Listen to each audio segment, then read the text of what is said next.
it's all twisted up. I hate when that happens. See if I can untwist it without killing the whole game here. You guys hear me? If you can you pop some thumbs?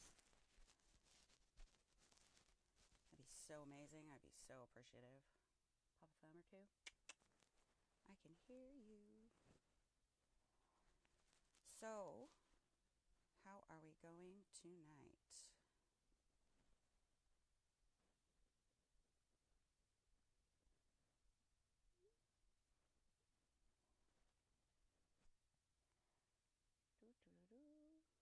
So we are going to talk to my awesome good friend David Burnett tonight, the author of the book Making a Night Stalker.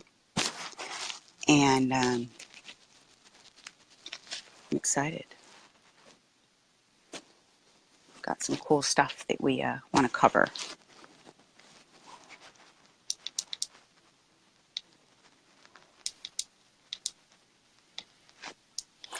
Are you there? All right, let's do it. Woo! Do we have sound? Can everybody hear us? Hey guys, can you fix my sound? What's wrong with my sound? No sound. All right. Let me double check my... Can you hear me, David? Yeah, I can hear you. You can hear me, but my audience cannot hear me. All right, guys. Can you pop thumbs when you can hear me?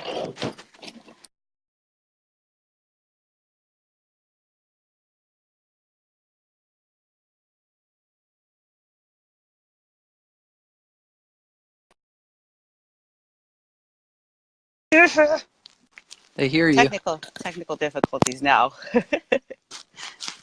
All right, guys, we're good? We're good? We're good. Okay. All right. Never fails. Never fails. All right.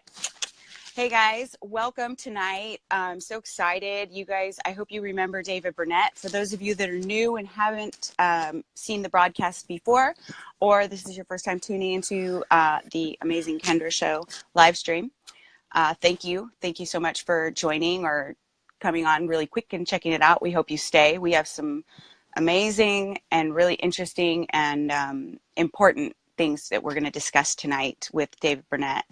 He has authored the book, Making a Night Stalker. And hi, Lipa. Hi, guys. I'm going to get out to the shouts in just 1 second. We're going to do our intro here. David has penned the book. I have edited it. He has charged me with this task, which is so incredible, and I was so honored to do it. And I think that we've produced something that's going to be really incredible and impactful when we finally make it to market and publication. So it'll be so exciting, and I'm really eager for that to get here when the Pentagon finally gives us our approval. I know. Hurry up already. Right? Fingers crossed. So in the book, David, he goes full circle through his journey in the Army, and we're going to go into that tonight because there were some tough topics, that I asked him to kind of come forward and discuss and really kind of make himself vulnerable before whoever opens this book and reads it or whoever talks about it in the future. So, he really kind of submitted to the process. And I really admire you, David, to be honest. A lot of people, especially veterans from the Spec Ops community, and it's very particular to that community, aren't as willing as you have been to humble yourself to the process and to humble yourself for the sake of the work. And I have to say, I really admire your drive and your commitment to doing it because it has been second to none and absolutely professional. And I'm not acclimated to that level of professionalism out of someone who's, first-time author, so to speak. So I have to really give you a high five on that one. Well, I definitely appreciate it. Obviously, it took some time for me to get to that point. I did start writing the book in 2014, and I'm just now finishing because I finally was able to sum up the courage to, put some of these thoughts down on paper that I wasn't comfortable with maybe 3-4 years ago. But now I've come to the realization that it's been very therapeutic for me to put it down on paper, some of these tougher times. And so being able to do that has been more of a release for me than anything. That's great. So let's say some hellos. We've got, let's see, hi Jim, hi Lipa, Lorenzo, hi Michael, Christian, Eugene, Letty. Wow, so many names that I haven't seen before. Chris, Dave, Jack, Mandeville. Wow, I'm so excited. There's a celebrity watching our broadcast. Amber, my new sister-in-law. Hi. Curtis, Matt, Bill. I hope you guys stay tuned because we're really gonna get into it tonight. David has agreed to just we're gonna dig deep. So. We're going to talk about the pervasive use of alcohol and where it kind of starts. So in my observation, so I was never a veteran. Like, let's all be clear about that. Kendra was never in the military. I have a lot of family, a lot of friends, but never me. But I have noticed that like there's a lot of early use of alcohol in the Army and, in the entire military, so to speak. Is this something that's permitted, encouraged? Is it peers? Is it just the culture? Tell me about that. Well, obviously, I think alcohol and the military kind of go hand in hand, and I didn't realize that until I got my first dose of that in AIT. So right out of basic training, we weren't allowed to drink in AIT, but young kids straight out of high school, 18, 19, 20-year-olds, they have the go get 'em attitude, so they're going to do whatever it takes to get their hands on alcohol. And that's when I kind of first realized how delicious it was when it hit the lips, and and how prevalent it was in AIT. Granted, we weren't supposed to be drinking during AIT. However, the further along you got in AIT, which for those of you watching who don't know, advanced individual training, where I learned to hone and become my MOS, which was a 15 uniform. And so by the time you're nearing your graduation date of AIT, you're allowed to have the weekends and leave the premises of the base. And when that time finally came, we were turning and burning, headed to Virginia Beach every weekend. And being the military, it's a very competitive type A personality, the majority of the guys that I did hang out with. And so everything was very competitive. And so that competition carried over in the drinking aspect. And so, yeah. And so in Virginia Beach, it was, competitive with shots or chugging beer and so I was, I was introduced to, that competitive side of, drinking early on in the military, and that's kind of where it all started for me as far as alcohol was concerned. Wow.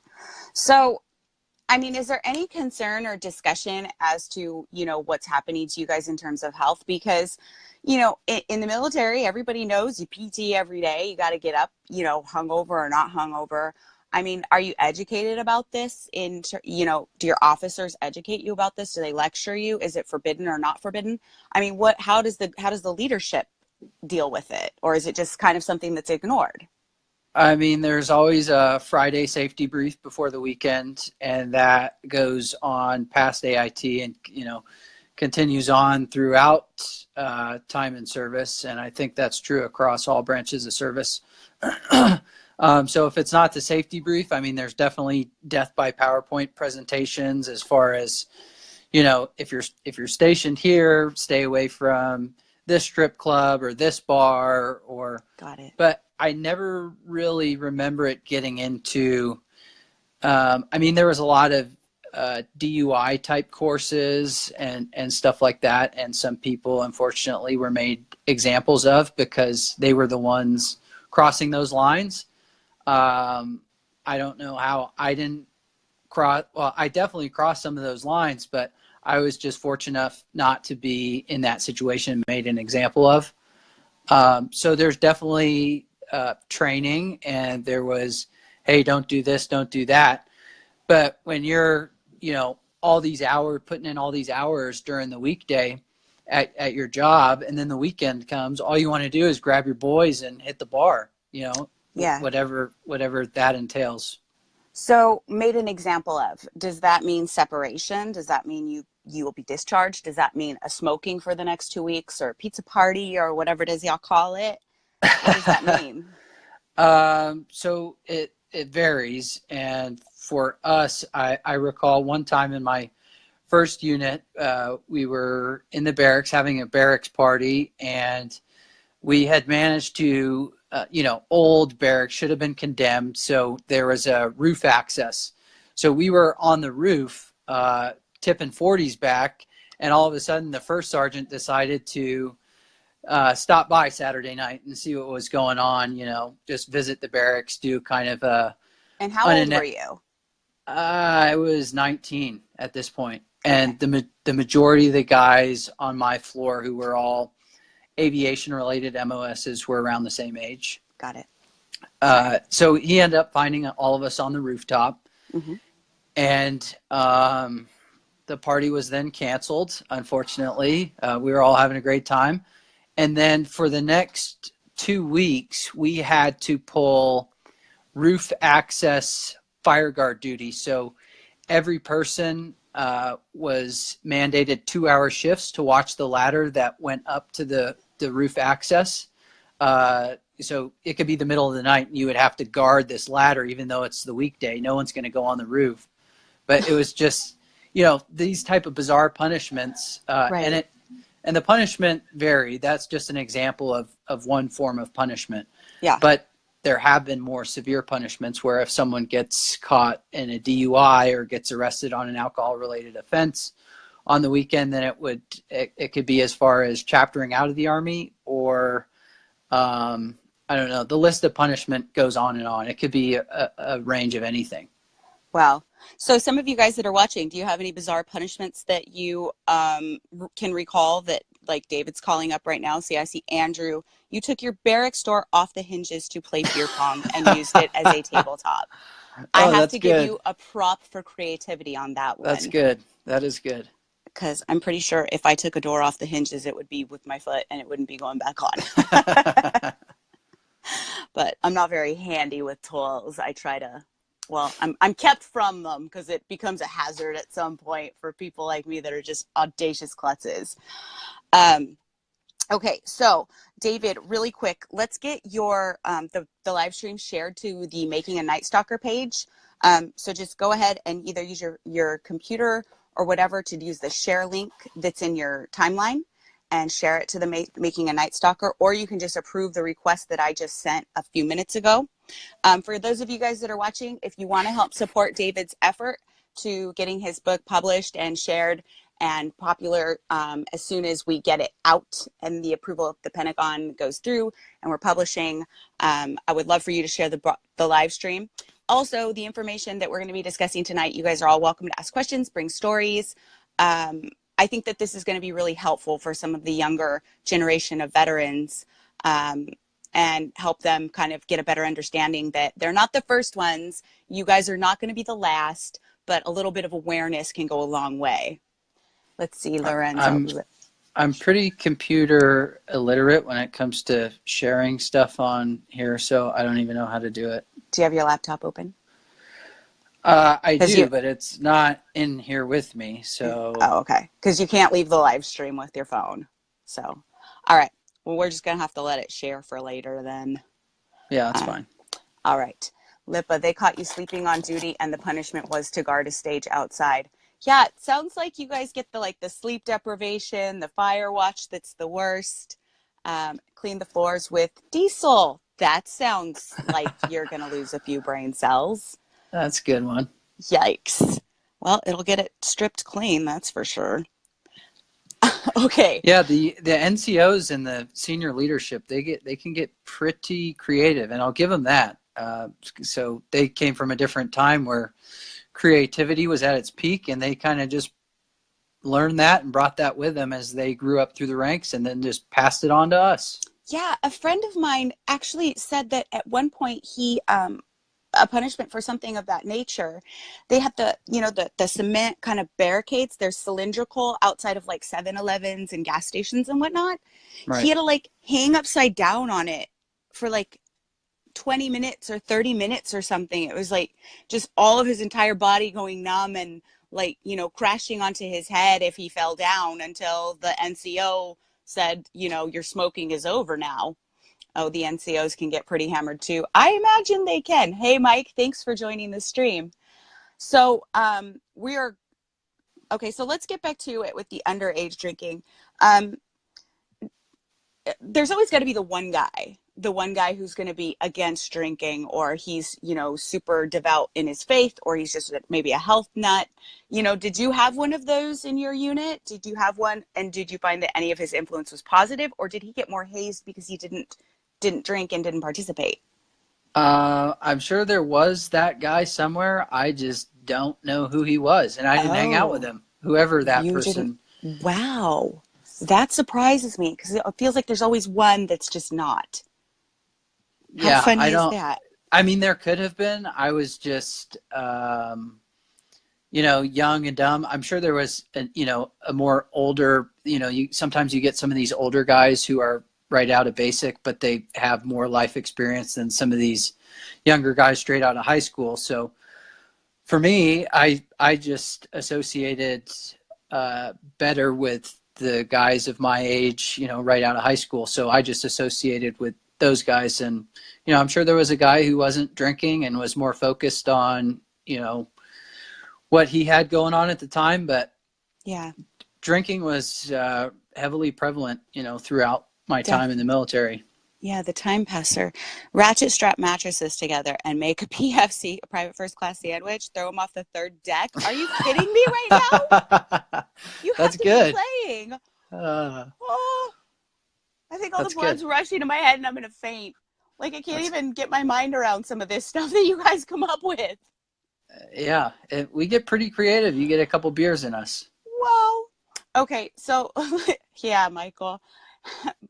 My gosh. Okay, so as far as accessing alcohol and going to bars, obviously the drinking age is 21. However, how do you guys at, 19, 20 purchase alcohol, drink at a bar? How does that happen? You're underage. Right, exactly. So normally it wasn't bar stuff. Normally the taxi drivers would be the ones to hook us up. We would pay them far more tip than they would get from a normal paying customer. And those would be the guys to hit up the liquor store and go grab us whatever our orders were. And then from there, they would drive us all the way, to Virginia Beach. And this was just an AIT. By the time I was of drinking age, I actually turned 21 on my first deployment in Bagram.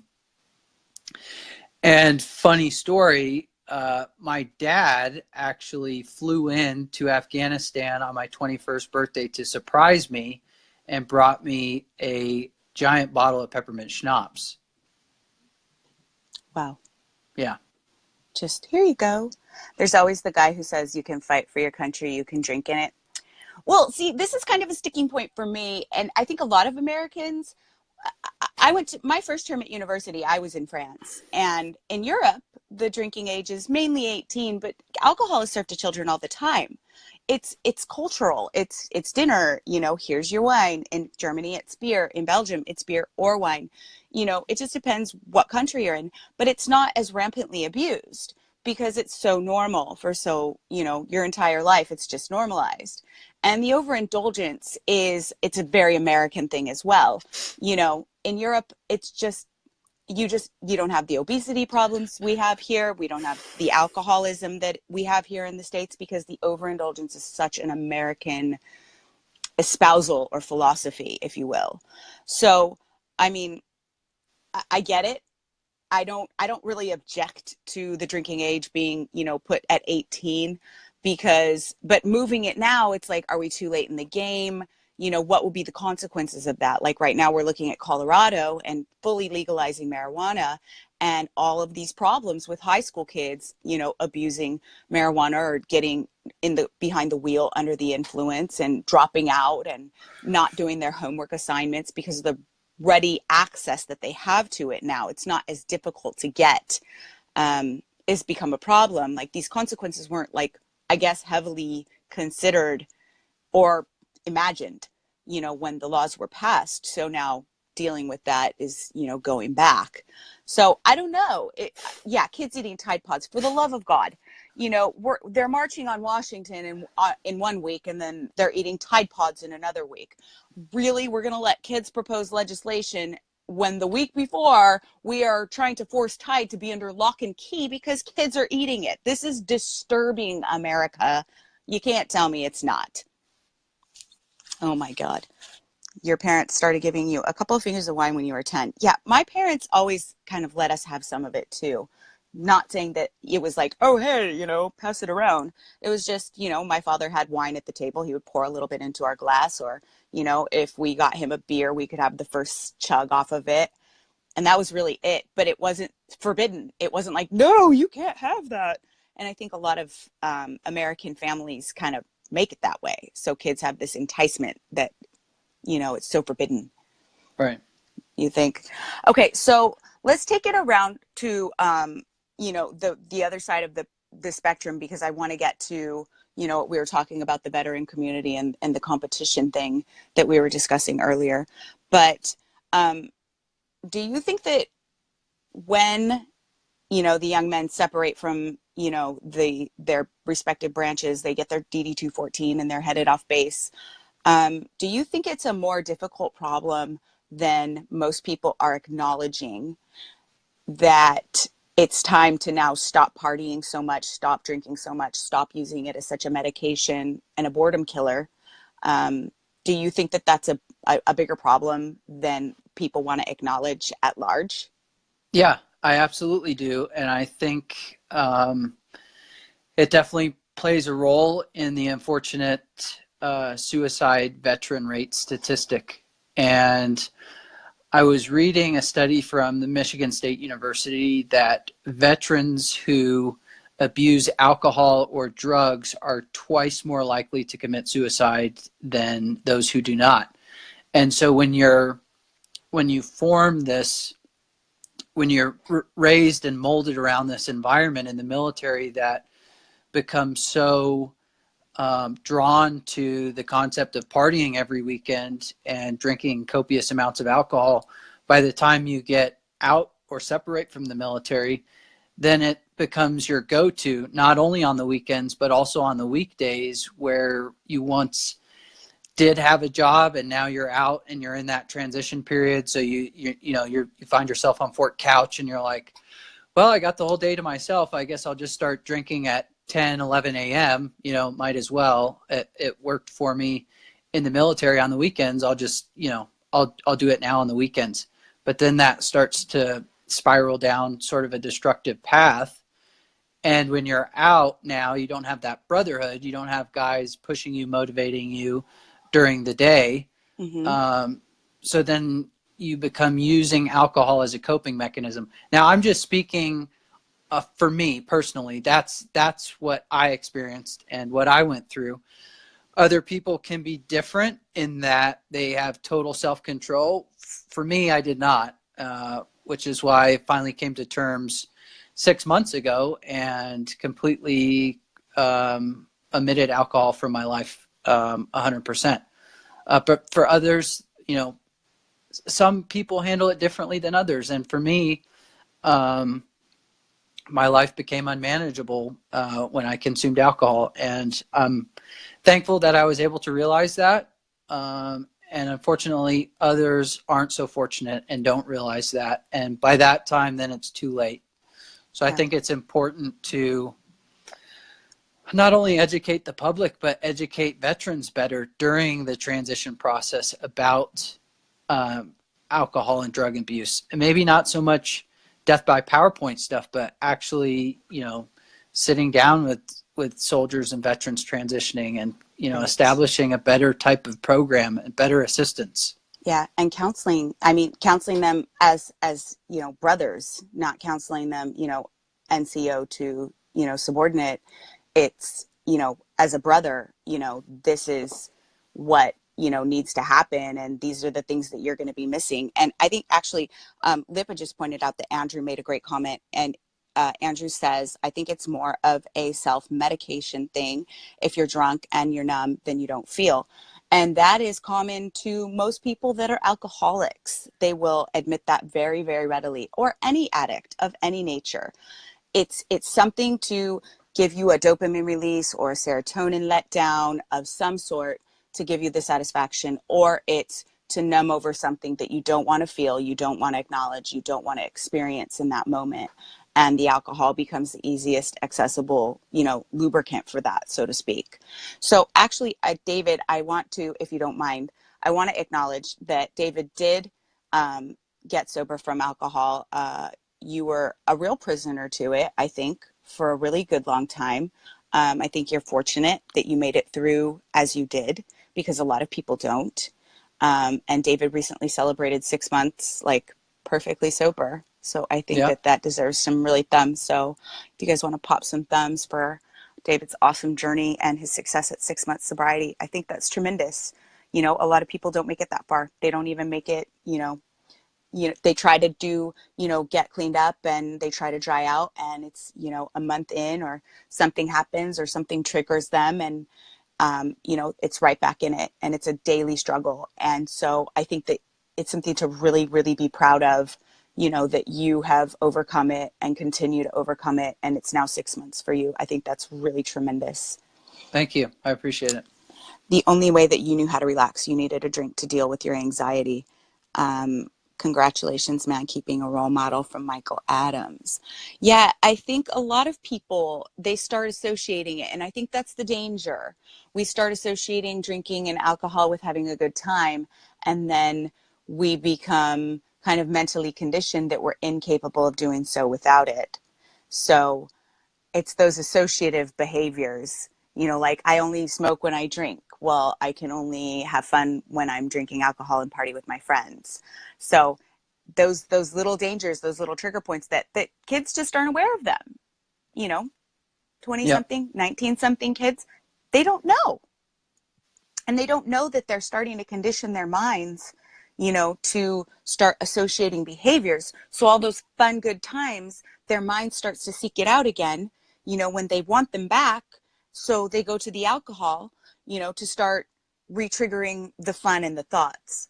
Because, oh, well, when I was sober, I was working, it was hard work, and I had to, be behind my weapon, and all the other negative things start coming up. So it's a very, very tough road to navigate. It can be done, as we can see here. But the counseling and helping each other, it needs to be more available. And I think that the military needs to do a better job for its brethren, to accomplish that. Yeah, absolutely. Especially the first, year after transitioning. I think that's going to be the biggest key in getting to veterans during that point in their lives at that certain time. Yeah, I commonly hear that first year is like the first year of marriage. It's very much like it can be a real survival, if you will, if you're not ready to, like, put the work in. Yeah, Do you agree? it absolutely is. 100%. Yep. All right. So if you guys have any more questions or any more, we'll take funny stories tonight at the end of the stream, if you guys want, about your funny stories from your barracks days. Welcome, Fred, Bill, Matthew, Preston. I think we already said hi to Eugene. Hey, Jared, Andrew Kohler. Thank you for joining. So let's talk a little bit about something that I have been hearing a lot about lately. You've been hearing about it as well. You've been a guest on a couple of podcasts and whatnot. And I observe it, of course, again, as the outsider. But, if you take your guys like Article 15 clothing, Black Rifle Coffee, Bison Union clothing, what else? Nine Line, what's the other one? Grunt Style. All of these guys, these amazing, successful veteran-owned companies, veteran-started companies, there's a lot of hate, infighting in the community, whereas I would think, assume, hope that you guys would all be propping each other up and high-fiving, like, oh my gosh, you sold 10,000 of that t-shirt, that's amazing. And then someone comes up with a design that maybe has a flag and a gun on it or something. I mean, there's only so much material with which you guys are going to work. And it's in the confines of the community that people become fans, and maybe somebody's going to come up with a great design. And why do they all bash each other? That's what we're going to try and kind of discuss and dissect tonight, because I'm curious. I'm genuinely curious. Do you feel like, I see the hate. I see like the postings on Facebook and social media, like, hey, motherfucker, you know, you stole that guy's idea, or Art 15, you stole Nine Line's idea, or Grunt Style, you stole Art 15's idea. You know, why would you do that? That's bullshit. Come up with your own stuff. Or like they're reporting to each other, emailing such and such, hashtag, hey, guess what? Such and such copied you, or, you know, that guy's a real asshole. The only, I can only think of one guy in the vet community that's a real asshole, and I will say it out loud. Actually, I don't want to say his name for notoriety, but he should be so ashamed of himself for what he did. I'm gonna hang back from saying his name. I don't even want to give it that much air. Yeah, I don't think we even need to go there. But everybody knows who he is, and he is the only real asshole in the community as far as I'm concerned. But for all the other guys, like David, I mean, what do you think? Why so much attacking back and forth? There's not a finite amount of success to go around. There's infinite success to be had. And when I know. And like, I don't get it.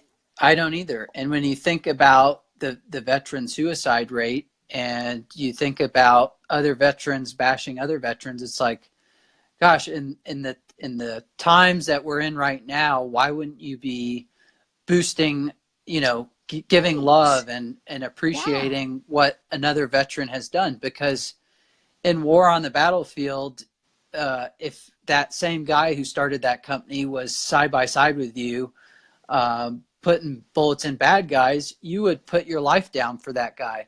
Yeah. And now we get out of the military, and our views all of a sudden change. And now that same guy you were willing to put your life on the line for, you're all of a sudden bashing because he started a company. It to me, it's bullshit.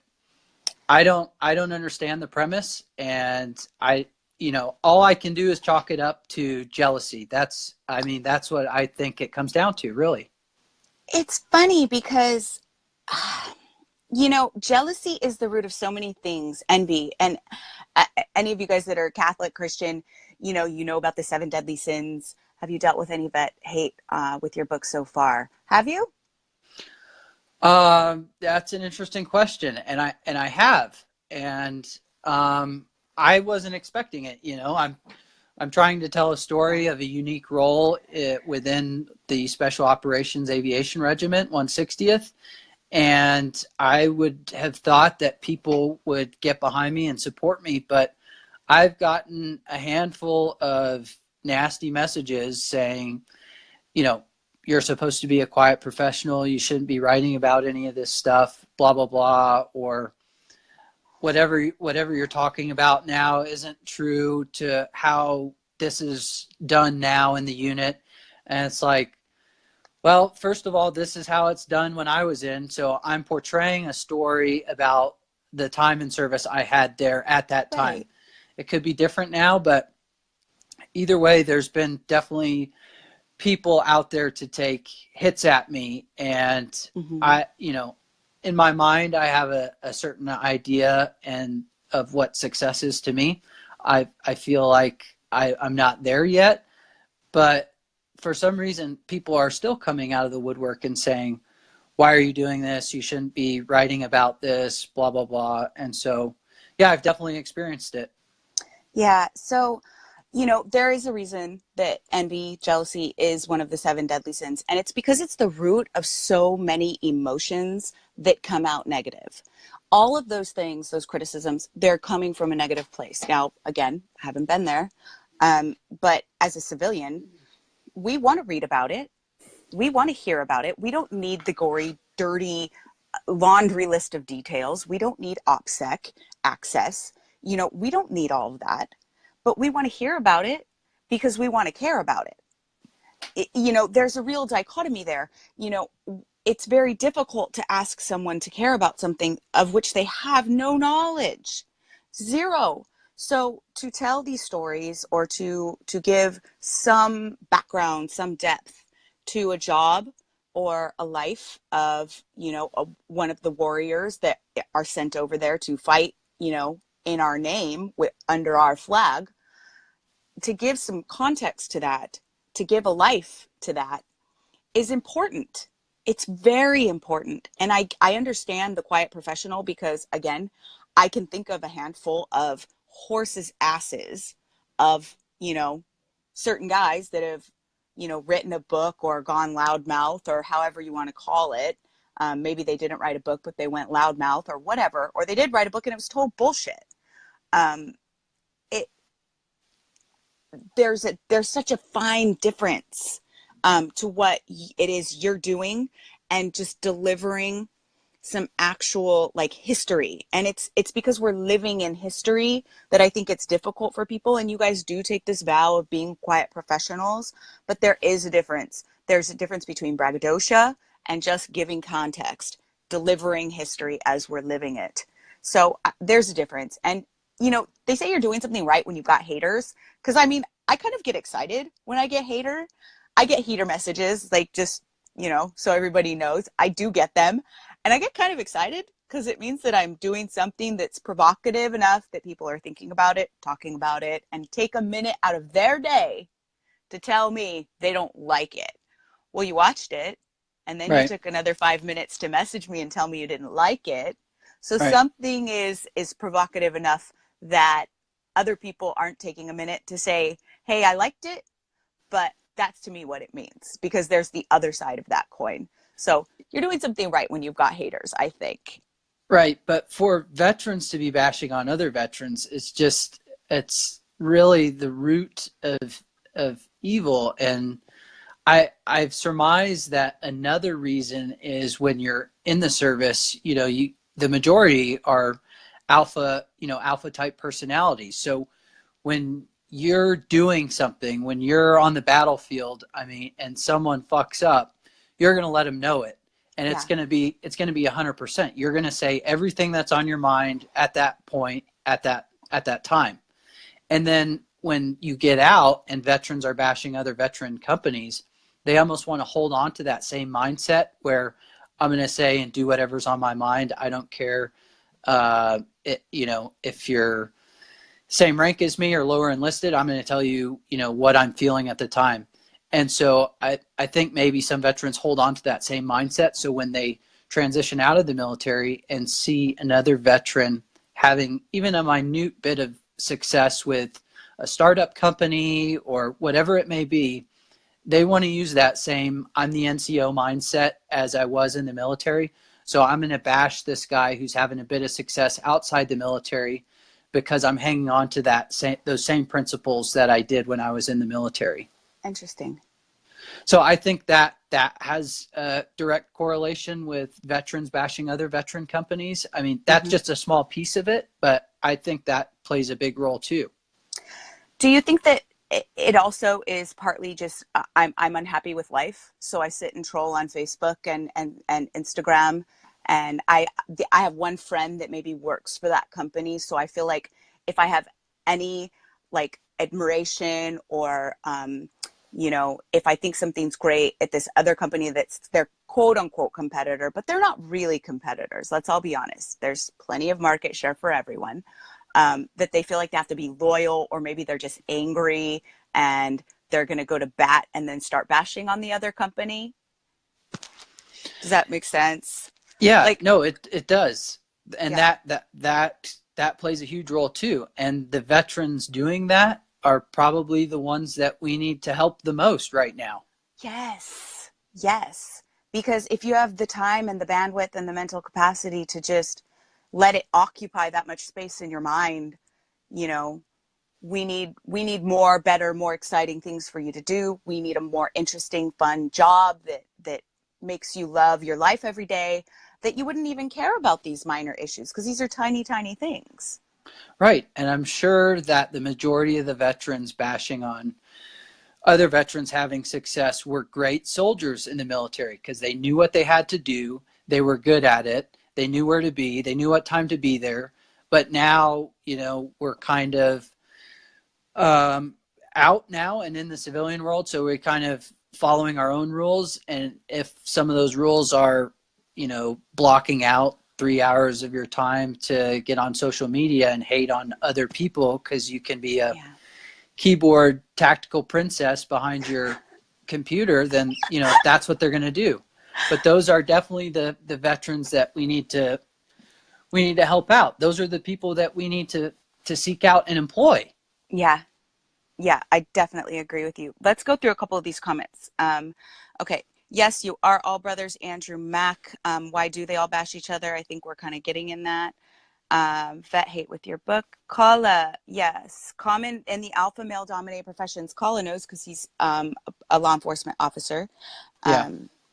And have you ever had a promotion take place that everyone agreed with? Well, I think that's a pretty easy one to answer. Like, yeah. Everyone's on board. Everyone thinks you deserve that third stripe on your arm. Andrew Mack, you had a question. How do you think the book relates to Quiet Professional? And do I think his story gives anything away? So, as a fan of the genre, I've read more than one or two titles in the genre. And I do believe that it honors the credo, quiet professional. I'm not given to be quiet myself about saying, what's on my mind. And if I thought it were turning into braggadocio or arrogance or any kind of, I don't know, sentiment that reflected poorly on the community, I would say something, if not solely because my best friend is an Army Ranger and he was on those helicopters that David was crew chief on. So it's important to me that this community, hey Armando, it's important to me that this community and these men, these warriors, I almost feel duty bound to kind of protect you guys from yourselves in a way, so that we don't cross into anything that's untoward or unbecoming of that beautiful uniform and all those decorations that you earn. So I do believe that David really honored the credo quiet professional. I don't think his story gave anything away. I was pretty careful to look for things that might possibly have been OPSEC breaches or anything like that, anything that would tarnish the brass, so to speak. And I don't believe it did. I'm not the final authority, obviously, but I was cautious to look for it. And the beta readers have said the same thing, that they thought it was great. And there's nothing in it that would, cause any kind of discord or reflect poorly on the community. So I think that's, the feedback that we have so far and my professional opinion. And if there anything that's why the DoD has put in place a manuscript review process, which I'm following all guidelines to meet and adhere to. Mm-hmm. And once the Pentagon is done, surely it'll go to USASOC and SOCOM for their review as well. So not going to put anything out there to jeopardize the tactical procedures, principles, or anything otherwise to the men still putting bullets in bad guys. Yeah, I mean, this is what you guys do. And, telling these stories is so important. It's so important that they're preserved for, our kids to read. And we have this fantastic means of doing it now. I mean, we have e-publishing. The ease of paper publishing has become so much more streamlined. We have the ability to do it.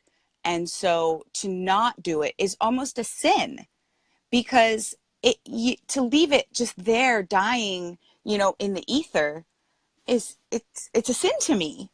We need to know, our kids need to know, this is the longest war our country has ever fought. And to leave these stories just to, wither in the ether is tragic. It needs to be told. And I get that it's fresh and, normally you would write your story 20 years down the road, but the best time to write an after action report is right after the action. Right, absolutely. Talk about it. And your book goes into so many critical topics. LND. I don't know what that means. Do you know what that Legends means? Never Die. Legends never die. It makes it so critical to me that it be properly told. So I have, as far as I know, I'm one of the only professionals in my field that does the work I do for, the rate that I do it, but it's because I believe in it. A lot of people do things that they believe in. You know, we say that these elite warriors are the tip of the spear, and I like to kind of think of myself as the tip of the literary spear, because I'm very good at what I do. So I am willing to share, you know, my little nerdy brain with all y'all to help it happen. I'm proud of that work. Yeah, I'm proud of it too, and I'm very happy that I stumbled across you. I am too. I'm short. I'm easy to miss. You recently read a book from another veteran. It was awesome to read a story from a different perspective. It is. It's cool. And I think when you guys get to the book and you actually get to crack it open and read it, the one of the cool facets I think that David decided on was to go ahead with letting my best friend George Diaz write the foreword, because he was a, you know, 75th Ranger Regiment, 2nd Battalion, and you know, he flew on the helicopters while, you know, David was the crew chief. And then, you know, on the exfil, when they pop smoke, you know, David's the one laying down cover fire so that they can, you know, cash evac and whatnot. So it's this fascinating, beautiful relationship that, you know, you get these two really unique perspectives in one book. And the symbiosis is just incredible. So I think that there's really going to be nothing like that either. Um, and I think that's going to be really cool. Great book. Absolutely. I don't stamp things that I don't believe in. And I would have told you. That's actually the sad truth. Someone asked me, they're like, well, would you have done it if it were, you know, I was like, if I didn't think it had viability, you know, I wouldn't have done the work on it, because it was a lot of work. Honest truth and time. It was a and lot of what work. Yeah, Go ahead. it was on both sides for sure, a lot of work.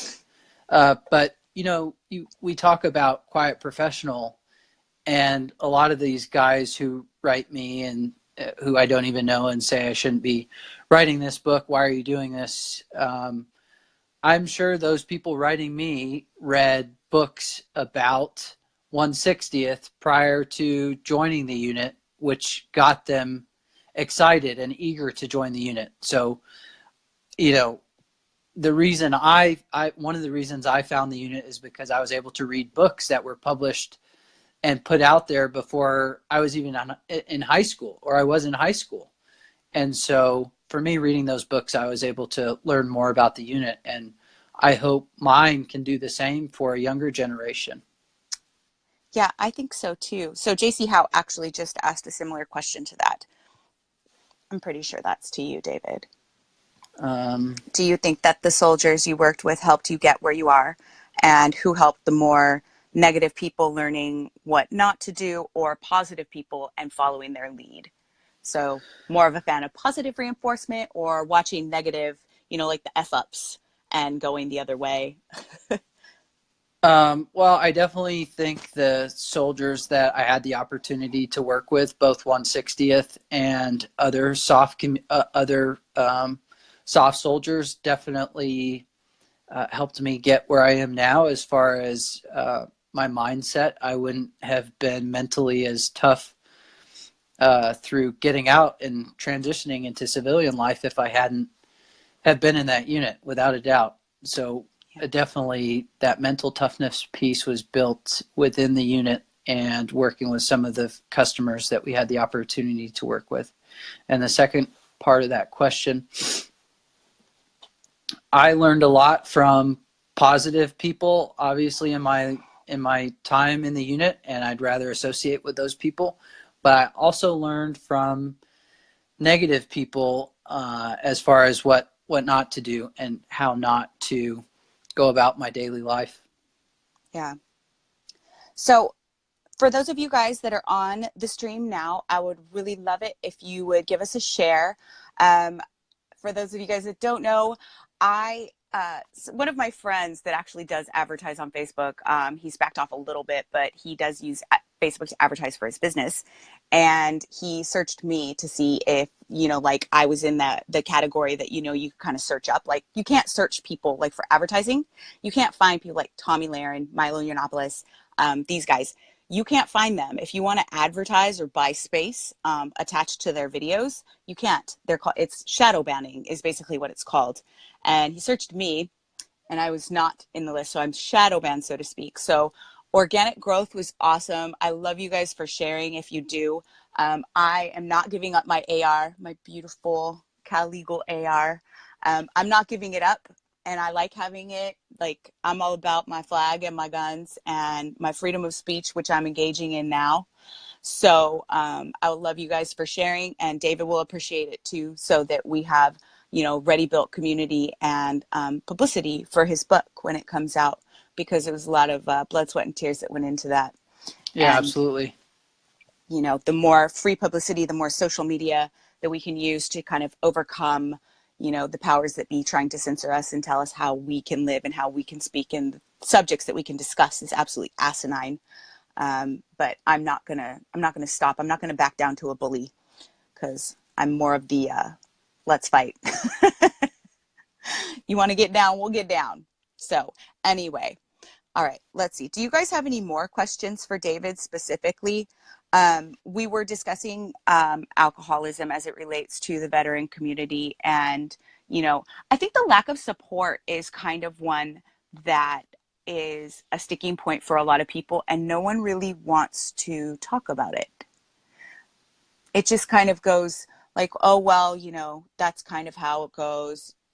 All the veterans come out PTSD or, alcoholics or addicted, and then they shove them on a bunch of pills and everything, all the psychotropic drugs and whatnot. When Rudy and I were discussing it, we were talking about the importance of continuing PT. Oh Do yeah, you think that's that huge. follows, it falls so much by the wayside, and, the weight gain goes hand in glove with depression. Alcoholism feeds the depression more, all of these things. So what do you think, like, I can't even think of a proposal apart from like texting friends, like keeping an accountability group among Yeah, your friends, yeah, and getting a that group that together, like just forcing each other to get up every day. It doesn't have to be 500, but get your asses up and go to the park for a jog, or go lift weights together, or go to a fighting class together, or whatever it is. Holding each other accountable and establishing an accountability group. Do you think that that is something that they can do? yeah, and that was huge for me. Getting out was maintaining contact with the guys who I laughed, cried, and fought with while we were downrange, and just keeping in constant contact with them and getting constant motivation from those guys and constant reminders. And then eventually I broke that off and went down a darker path. But luckily for me, I surrounded myself with guys who weren't going to give up on me, just like they wouldn't do downrange either. And Yeah. so I constantly get phone calls, text messages from all these guys, and 9 times out of 10, I wouldn't respond back. But then finally, I started talking to these guys again, and so Why didn't you respond? I think that's important. Yeah, I don't know. I just felt that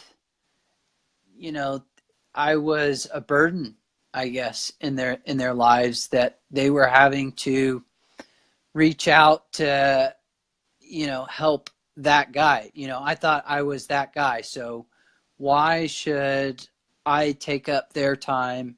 And yeah, Andrew's right. It's a shame. Now that I'm past that point in my life, I realize that they were only there doing it to help me and make sure I wasn't another one of those statistics. Yeah.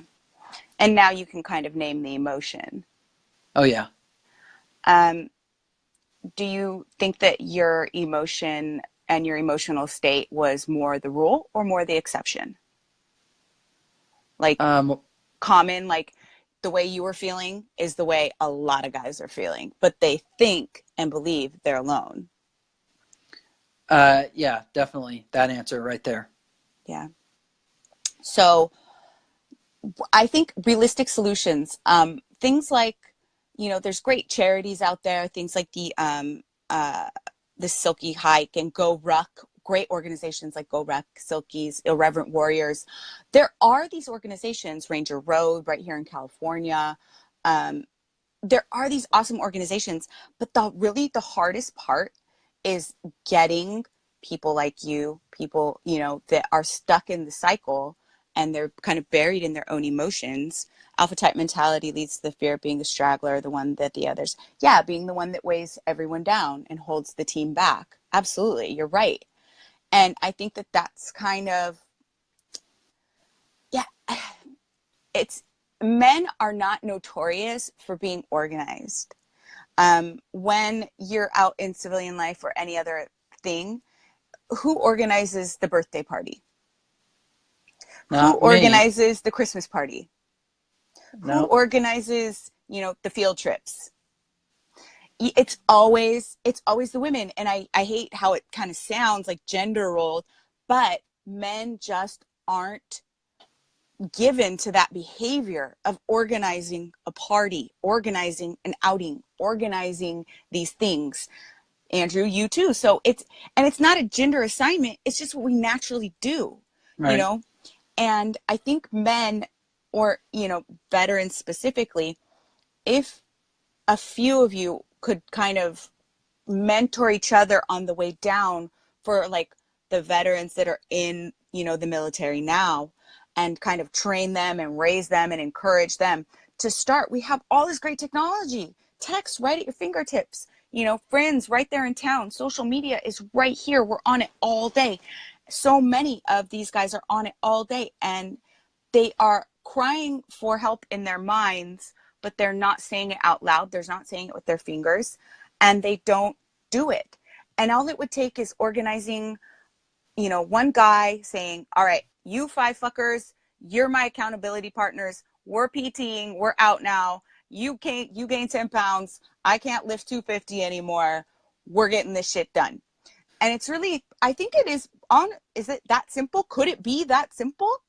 And all 5 of you just hold each other accountable and get up 4 established days a week or 3 established days a week and get it done and help each other, walk and crawl to success, Yeah, past and those points. that's a great solution. And for me, that was working in Tennessee. And it wasn't until I moved back to Colorado after 6 months being out of the service that it was like, well, shit. Now all of the guys who I was close to back home, living close to them, still right outside the base, all of a sudden I'm dropped back in Colorado with the civilian population now. And so a lot of everyone around me is no military affiliation. So it became a lot more difficult. So that's when, like you said, text messaging, we have all of these pieces of technology now to stay in contact, which was important.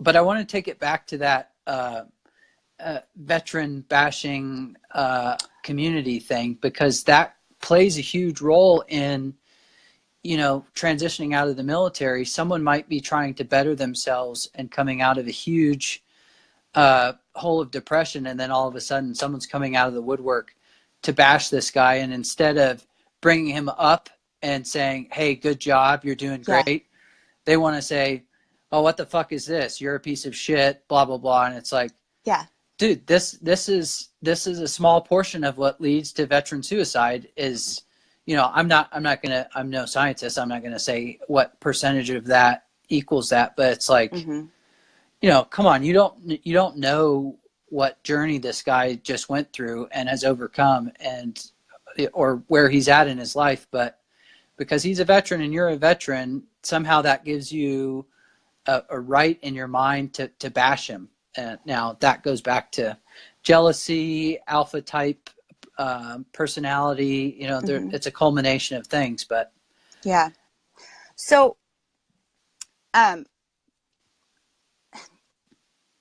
like, I think it kind of boils down to, those loyalties maybe. And there is that jealousy aspect, but also those loyalties. And on top of that, you get people that are feeling bad, they're unhappy, they have no, endorphins pumping in their body, they have all the reasons in the world to be depressed. So, the expression misery loves company is not an expression because it's not true. It's an expression that's commonly used because it is true. And you'll find, honestly, that if you're having a really miserable day and you're one of those miserable people. I've noticed this about I've read about a lot of the psychology about it for a really long time because the dynamic fascinates me. But once one of those people that has this poisonous vitriolic attitude, one of the haters online, one of the, they drag you down. They're like crabs in a bucket. All they do is stay in the bucket and they just pull on each other. If there's one crab in the bucket, he can potentially pull himself out. But when there's a group of crabs in the bucket, they just keep on yanking each other down. And they're acting like the crabs in the bucket. And they feel better when they get someone to join their ranks because they get someone to feel as badly as they do. And if they can poison you with a little bit of their vitriol, with a little bit of their anger, if they can spread it around, it's like almost as if they're taking it out of themselves and giving it away to someone else. And I feel like that's a part of why they do it. Because there's a little bit of satisfaction there of breaking someone's shit off or letting them know where they stand or putting them in their place. It's giving them the sense of I outrank you, or I know better than you, or my opinion matters more than yours does. That sense of misery being spread to someone else or given away, it's now not weighing on them. But what they don't know is that there's a reset button on that misery. And as soon as it gets typed out or written out or said out or shouted out or punched out, it's going to be right back. It's like a little drip in the faucet. You could spill it out of the cup, but if it's under a dripping faucet, it's just going to keep going. It's just going to keep going. So this misery, how do we get around that? How do we cure that? Are we supporting each other? Are you guys, high-fiving each other? Can't we take a different tack? Why is it so much harder to get happy? I think all of these things overlap, to be honest with you. That's my opinion. I don't have anything to do. I'm bored. I'm unhappy. I've gained weight. I don't have purpose like I did when I was in. So now I'm going to just set about my day doing the one thing that I can do without leaving my house, without having to answer to anyone, without having to be responsible or be accountable to any one action or person, is I'm going to go around and try and ruin other people's days. You think? Yeah, no, that's huge. And like I said earlier, that shit is contagious, and it happens while you're in the military. You're an NCO in charge of a bunch of Joes, and all of a sudden your opinion is the only one that matters when you're the only one in the confines of that team or whatever situation is taking place. Yeah. So pull that NCO out of the military into civilian life, then all of a sudden he thinks he's hot shit still and holding on to his time as an NCO in the military and using that same negative, contagious bullshit outside in the civilian world, but dumping that shit on other veterans seeing just an ounce of success doing something that maybe they wanted to do or they thought they could do better. Or, I mean, if you think you can do better at it, then go do it. Come on. Let's go together. Yeah. If you listen to your Matt Best or a few of those guys that, they have podcasts and whatnot. I'm a big fan. I love podcasts, so I listen to them all the time. They want to create a model. They wanted Nick Palmisano and all these guys. They wanted to share it. They wanted other veterans to follow them and do better. In fact, do it better, bro. Succeed. We want to see all of our brothers succeeding, and that's truly the difference. They have found their way out of the darkness to a point where it's like, oh, I want it to be just like it was. I want my brotherhood back, and I can have that out here. And I want to see my brothers succeed, and I'm willing to do hard work. But you can't give everybody a piggyback ride. I think that's the hard part. You can't give everyone a piggyback ride. Everyone has to be willing to do the work. That's just the bottom line. You're not wounded right now. You're not bleeding. You may feel like you're bleeding, but right now you really got to pick yourself up by your bootstraps. You have to have your friends help you be accountable.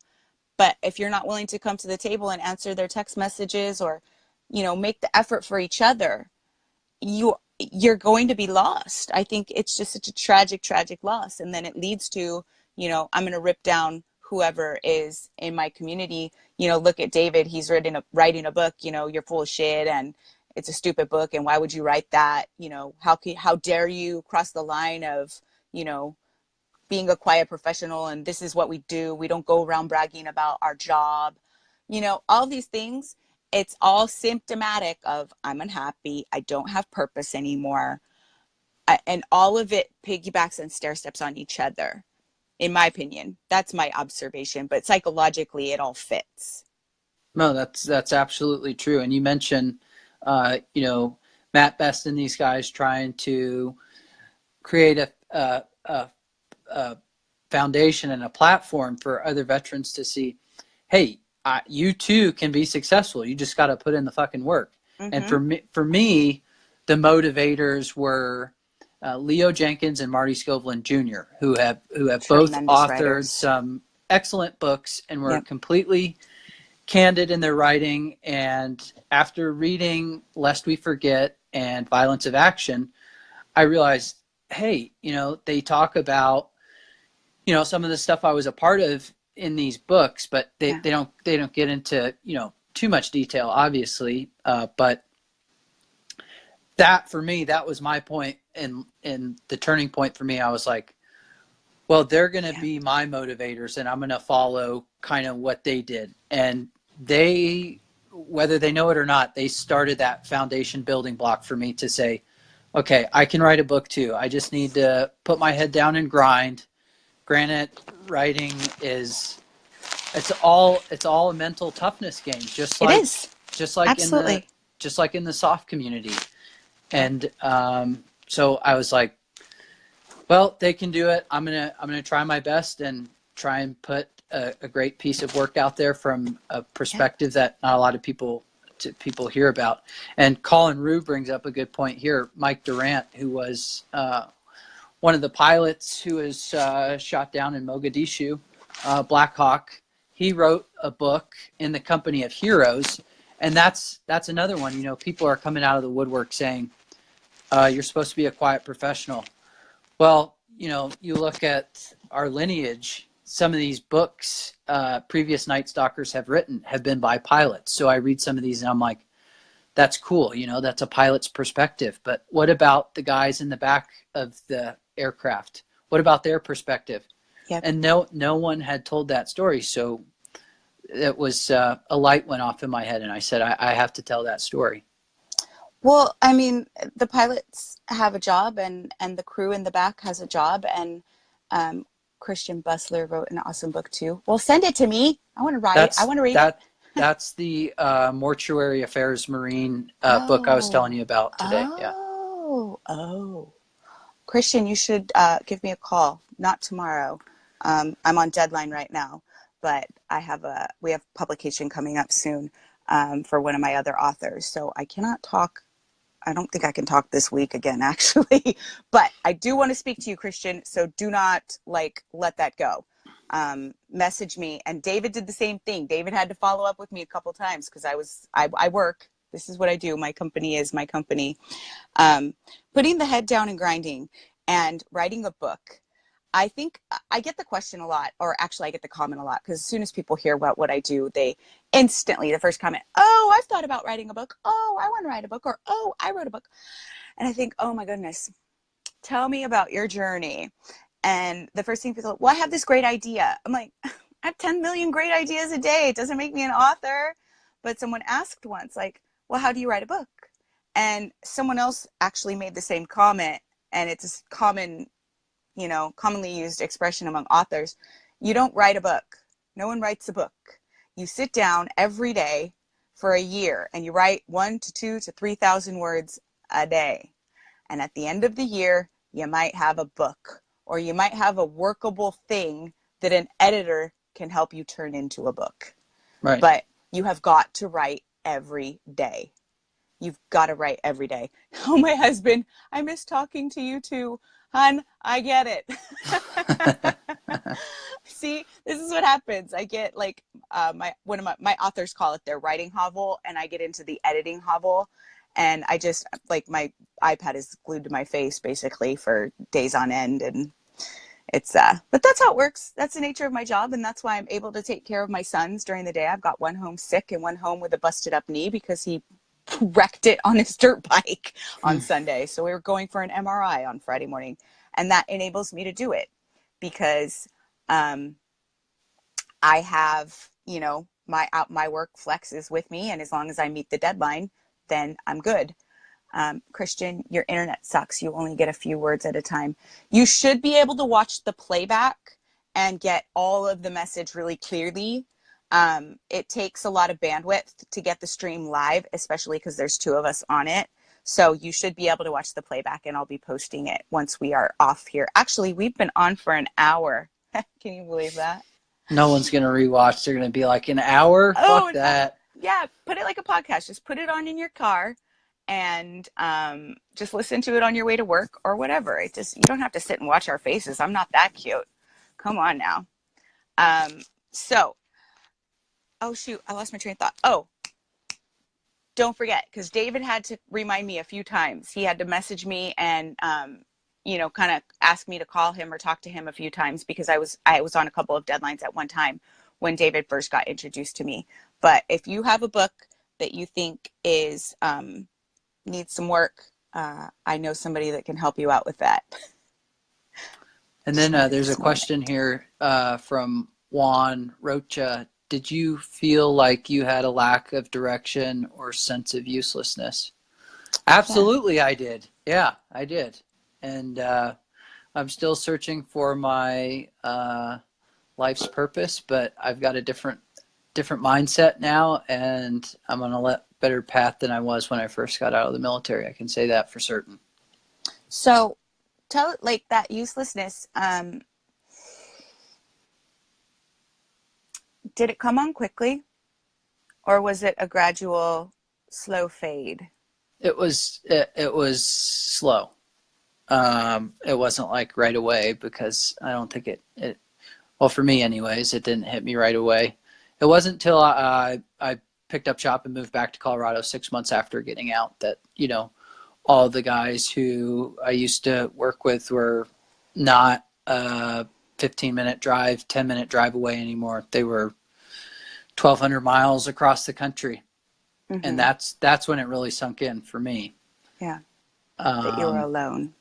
Yep. But, finally I clawed and scratched and got out of that shithole of a place I was in mentally. And the cycle. Yeah. And physically too, that was a big thing for me too. I was overweight, and I had never weighed that much before. It was amusing to me how much I weighed back then. But yeah, definitely felt useless after I got out, because you get so comfortable when you're in the military. I don't want to say comfortable, because when you get comfortable in the military, you get complacent. And I was never complacent. But what happens, you get so good at your job in the military, and you know exactly what you have to do, and you know exactly the right thing and the wrong thing to do. And you know every scenario, if any scenario were to happen to you while you're on the ground fighting an enemy, you know exactly what needs to, obviously you can't predict every scenario, but you train so much and so hard for almost every scenario that you know exactly what you need to do and where you need to be if that scenario were to happen. Mm-hmm. And then when you get out, it's like, okay, now I'm my own boss. I have my own set of rules now. Yeah. I don't need to listen to anybody but myself. And then you start to lose routine. Yep. And that muscle memory begins to fade, and all those muscles atrophy. Yep.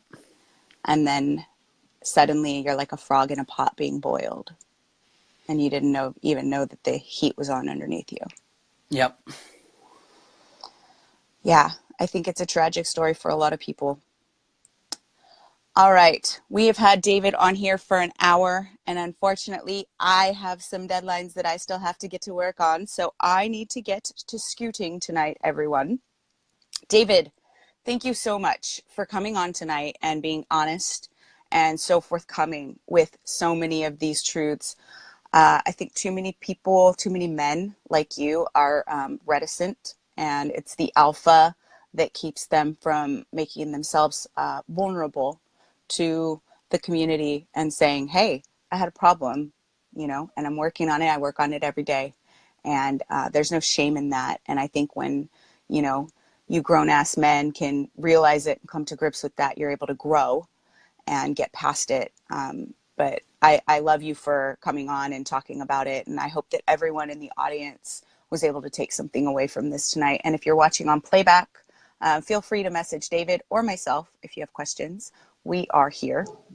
And look at all the love. Look at everybody is like busting it up with all the thumbs and the hearts. We love you guys. Thank you so much for tuning in.